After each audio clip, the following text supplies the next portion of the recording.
10,72% de progression, l'effectif des candidats au baccalauréat 2013 est en hausse par rapport à celle de l'année dernière. Plus de 54 000 candidats se sont penchés ce matin sur les premières épreuves de cet examen universitaire. Le ministre en charge des enseignements supérieurs s'est rendu dans les centres de composition. Nous serons sur ces pas à Ouagadougou grâce à nos reporters, mais aussi sur ceux des directeurs régionaux dans les villes de Bobo-Dioulasso.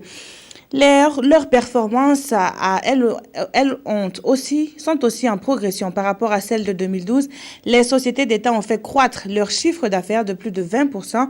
C'est ce qui ressort de l'analyse globale faite sur ces sociétés qui tiennent depuis ce matin leur assemblée générale. Une analyse qui nous sera expliquée dans ce journal. Mesdames, Messieurs, bonjour et bienvenue au 13h15 de la télévision du Burkina. Et nous ouvrons cette édition par les travaux de la 21e session de l'Assemblée générale des sociétés d'État ouverte ce matin même à Ouagadougou. De l'analyse globale présentée au Premier ministre, il ressort que des performances fortes appréciables sont à noter. Par ailleurs, 15 sociétés d'État sont appelées à soumettre leurs états financiers pour approbation. Driss Asseri. À cette 21e session de l'Assemblée générale des sociétés d'État, 15 sociétés vont présenter leurs états financiers. L'agence de conseil et de maîtrise d'ouvrage déléguée en bâtiment et aménagement urbain présentera un rapport d'explication. La société d'exploitation des phosphates du Burkina et la minoterie du Faso ex-GMB présenteront des rapports circonstanciés. En dépit de l'augmentation du prix du carburant qui a eu un impact sur les prix des autres produits, au Burkina, la croissance économique s'est améliorée en passant de 5,2% en 2011 à 8% en 2012. Ce contexte favorable a permis aux sociétés d'État d'accroître leur contribution au produit intérieur brut. Cette augmentation des activités de ces sociétés s'est traduite par une hausse du chiffre d'affaires qui passe de 691,531 milliards de francs CFA en 2011 à 841,224 milliards de francs CFA en 2012, soit une progression de 21,65%. Ces performances sont le fruit des efforts que vous et vos personnels avez déployés durant la période sous revue.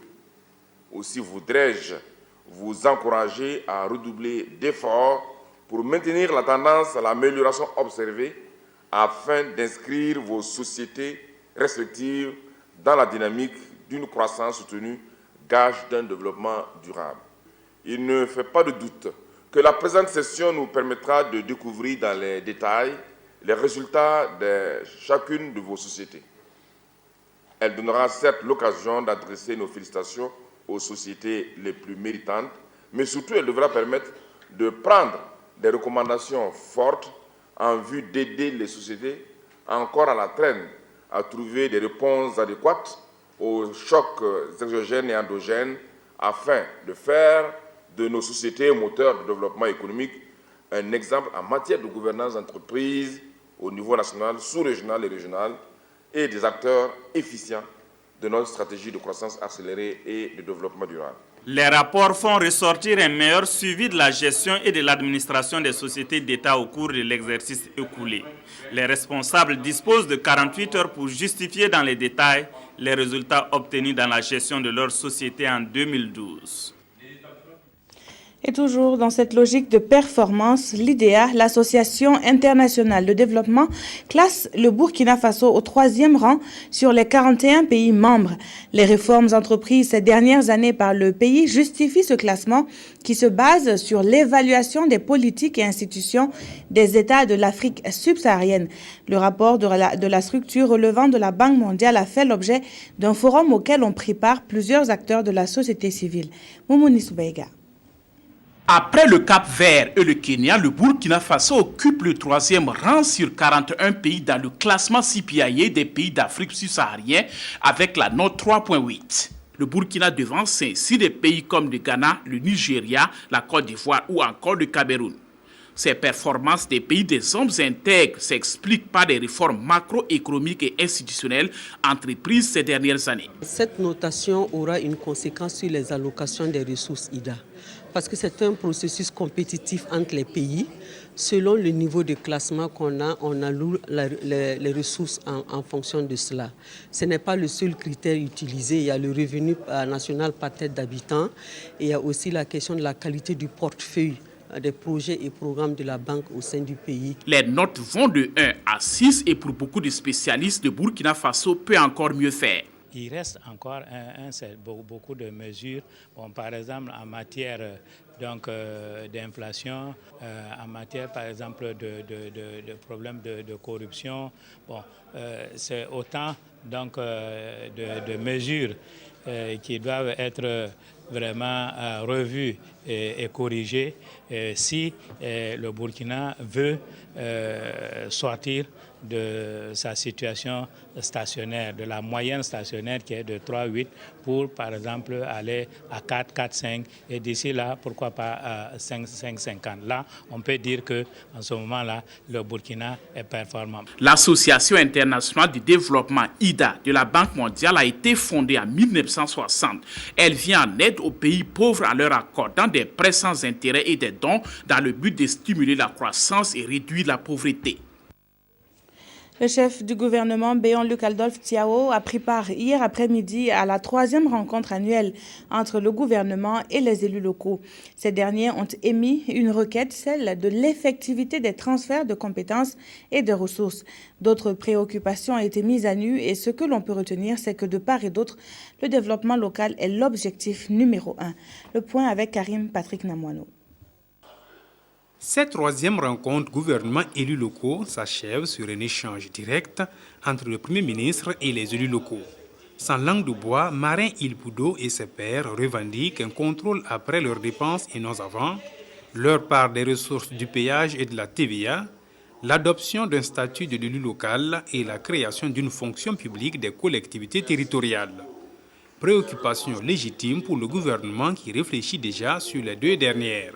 Il ne reste plus que les décrets d'application et la fonction publique territoriale sera en place. Nous sommes également en train de travailler pour adapter les statuts des agents des collectivités avec ceux des agents de la fonction publique nationale, on va dire, pour rendre les collectivités territoriales attractives.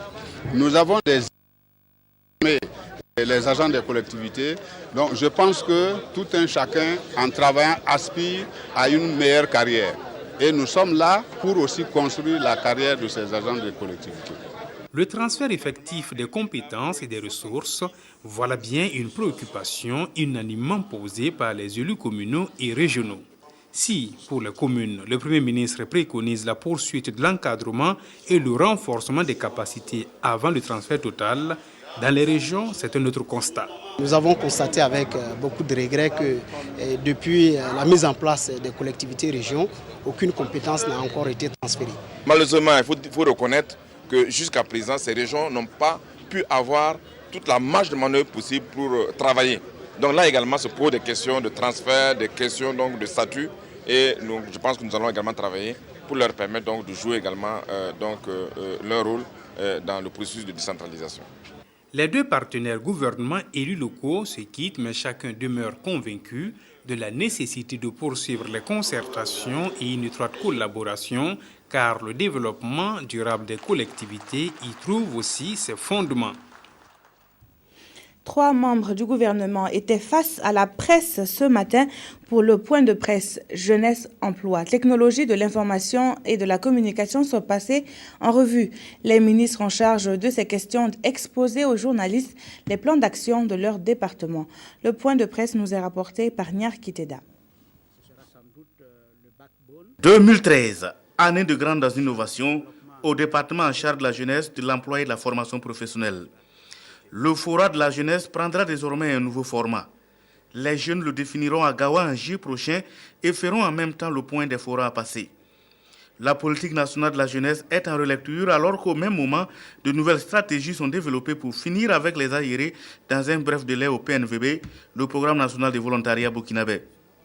Le PSE, le programme spécial de création d'emplois, n'est pas en reste. Il connaîtra lui aussi un recadrage pour l'adapter aux politiques sectorielles.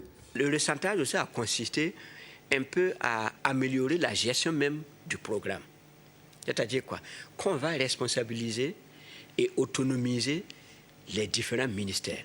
Vous avez une composante, on vous affecte les ressources, vous exécutez et vous rendez compte selon les règles de l'art. Le recentrage a consisté à prendre en compte de nouvelles niches d'emploi, puisqu'on n'a plus en compte un certain nombre d'éléments, que ça vienne du MATES ou que ça vienne du Conseil régional du centre. Ils nous ont proposé des projets, le ministère de l'Environnement. Donc on n'a plus en compte quand même de nouvelles niches d'emploi. Donc ça, c'était bon de recadrer.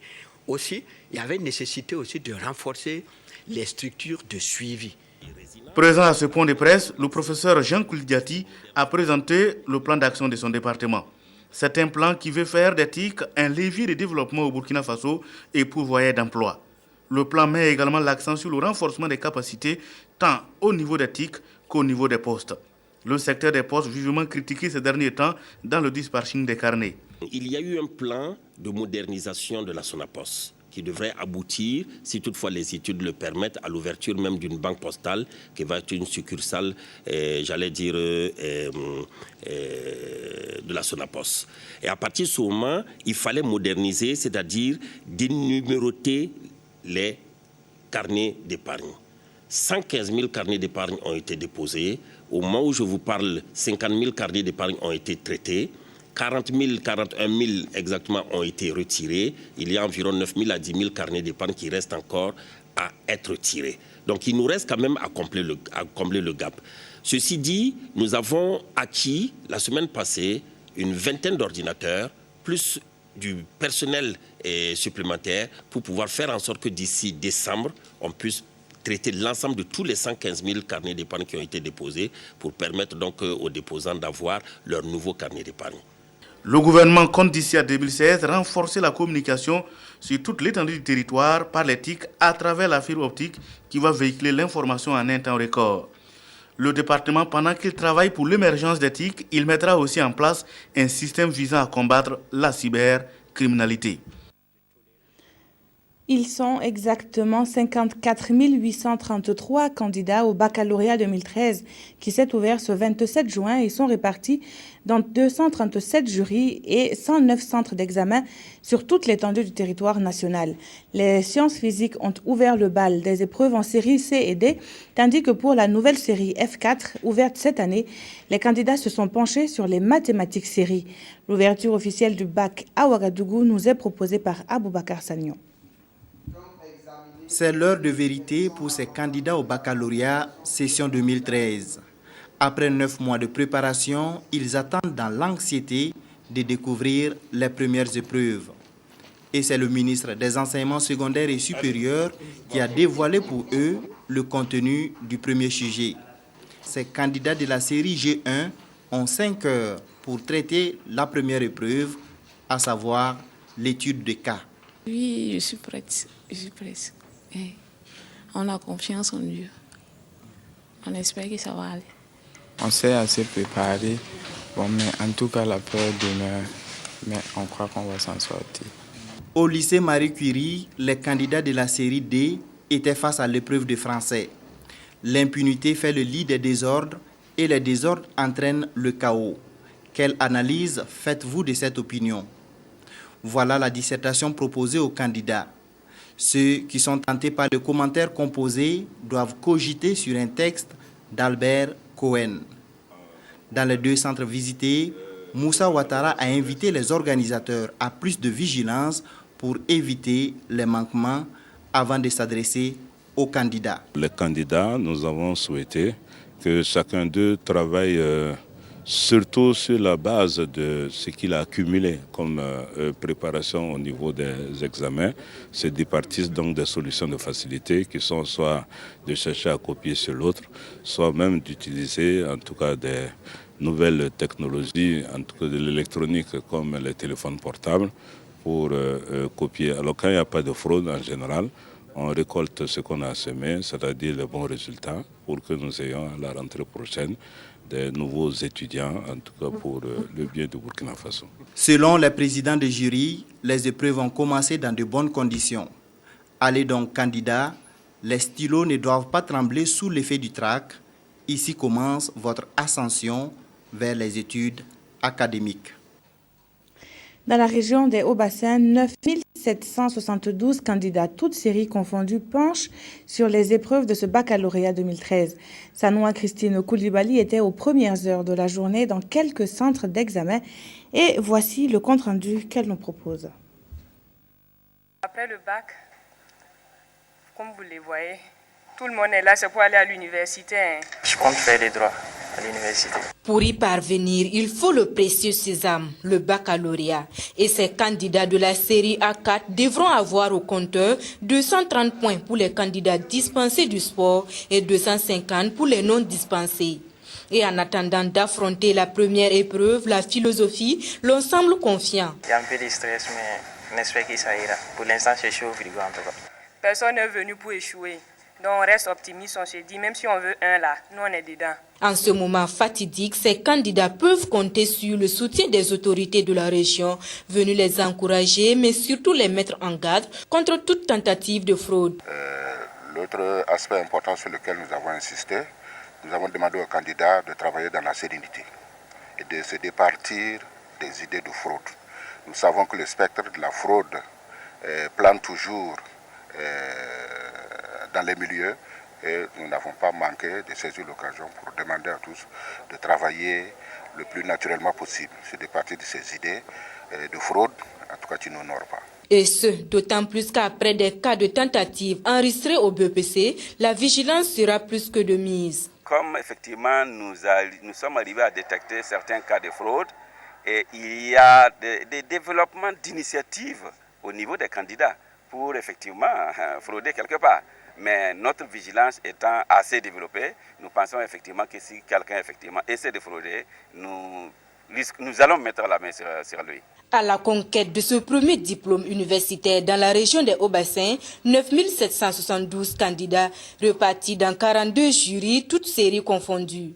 Et le vœu le plus cher des autorités locales, c'est de voir le taux de succès de la région s'améliorer comparativement à l'année dernière. Et pour cela, nous souhaitons une bonne chance à tous les candidats. Et puis, l'enseignement secondaire et supérieur se met au diapason des technologies avec un système global de transmission et de consultation d'informations scolaires via une plateforme. En clair, ce système permet aux parents d'avoir un contact permanent via leur téléphone portable avec l'école où est scolarisé leur enfant. Dès la rentrée prochaine, le système sera en phase d'essai dans la région du centre. C'est Sylvestre Da. De partout au Burkina et dans le monde, les parents d'élèves seront désormais informés des résultats et de la vie scolaire de leurs enfants. Cela sera possible grâce au système global de transmission et consultation d'informations et de résultats scolaires par SMS. Une solution qu'offre Info École Burkina en collaboration avec le ministère de l'Enseignement secondaire et supérieur. Le fonctionnement est très simple. L'école adhère et nous allons à l'école pour installer tout ce qu'il faut pour que ça marche. Les conditions, c'est bien sûr accepter, collaborer. Ça, c'est la première des conditions parce que sans la collaboration de l'école, c'est difficile. Et ensuite, c'est accepter quand même payer le coût de l'adhésion par élève. Et après cela, nous avons deux choix. Soit nous mettons à la disposition de l'école une équipe de veille pour gérer tout ce qui est fonctionnement et tout ce qui est envoi de SMS, ou nous formons des agents de l'école qui vont eux-mêmes administrer et envoyer les messages aux parents d'élèves. Les messages envoyés par Info École Burkina sont des messages courts de 160 caractères au maximum destinés à véhiculer des informations telles que le calendrier scolaire, les résultats des examens, les notes, les alertes de situation d'urgence, les alertes retard et absence, les rappels de paiement divers.